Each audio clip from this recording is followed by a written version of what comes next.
It's been a little more than 24 hours now since a deadly tanker explosion shut down parts of Interstate 65 in Williamson County. And today, there are more closures as one of the bridges is torn down. News Channel 5's Cuthbert Langley is back out at the scene this morning. I know you were out there all morning long yesterday, Cuthbert. So tell us about what's going on right behind you.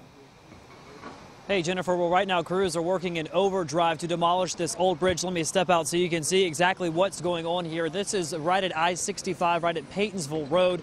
The interstate here is completely shut down. Crews are basically attacking this bridge now from three angles. It looks like just about 5 minutes ago, a big piece of the roadbed came crashing down as crews, again, they're working in overtime to demolish this bridge. This section of the interstate is actually going to be closed until Monday afternoon at the earliest. And here is why. We can show some video from last night, just the massive amount, or yesterday morning rather, massive amount of flames that proved too much for these bridges. TDOT was constructing a new bridge alongside the existing structure.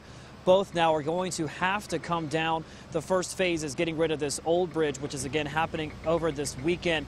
Right now, TDOT says that they are trying to get this down as quickly as possible. Paytonsville Road, though, is going to be closed for up to 90 days until a bridge can be fixed so that the drivers are able to cross over the interstate. Here again, live look. Now, if you are wanting to get on 65 around this area, they're letting drivers go on the on-ramps to kind of surround the scene or go around the scene. If we can show that full screen there of some of the detours that you want to take if you are going to be traveling this morning. Southbound, take Interstate 24 East in Nashville there to 840 and then go west all the way on that road so you get to 65. Northbound, again, you're going to have to rely on 840 East. So again, here's your last minute live look. We're going to be up here all throughout the day today, continuing to update you as the bridge continues to come down this morning. Again, we are expecting crews to be working in overdrive throughout the day today, tomorrow, and then even into Monday.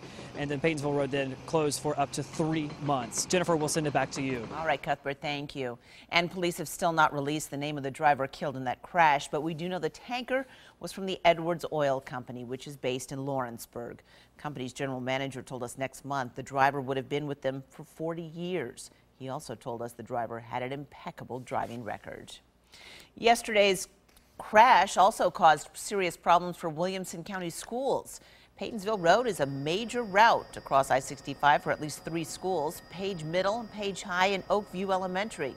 Students at these schools will now have new drop-off and pickup routes. The district expects traffic to be bad for weeks, so they want every child possible to take the bus starting Monday. Parents aren't willing to do that. Schools Director Mike Looney says they should carpool or be prepared to sit in traffic. If you think about it, every school bus can hold about 80 students, and that's 80 cars that we don't have to have going back and forth through the school. We can sharply reduce the amount of traffic that we'll have in front of our schoolhouses. Also, Power Monday, when students report to school a little later than usual, is now canceled for all Williamson County middle and high schools. That also will apply to Oakview Elementary.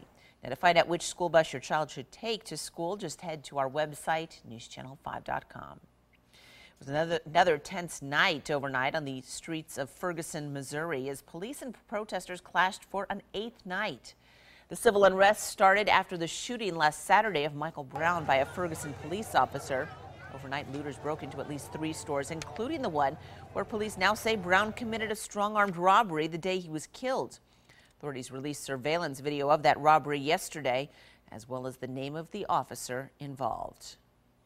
New this morning, a crash overnight in South Nashville sent 3 people to the hospital. 2 cars were headed north on Nolensville Pike when one rear-ended the other, sending it off the road and into a pole.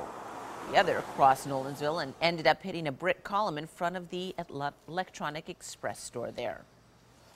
And a pedestrian was sent to the hospital after being hit by a car while crossing the road early this morning in Midtown. Metro Police say the person who was hit may have been intoxicated as he stepped into traffic on West End Avenue near the Broadway split. The driver of the car did not stop. There's no word yet on a description of the vehicle or the extent of the person's injuries. It was hit. Metro Police are warning residents and tourists this weekend about hitting downtown hotspots. They say they are investigating several reports of female groups of pickpocketers working downtown Nashville. They say the women usually go after intoxicated men, that they first distract the men and then take their wallets. In one case, one of the thieves was able to get her victim to go to an ATM before lifting his wallet, perhaps to find out the man's PIN. Police believe there are several different groups of women working this scam. They've already made 3 arrests.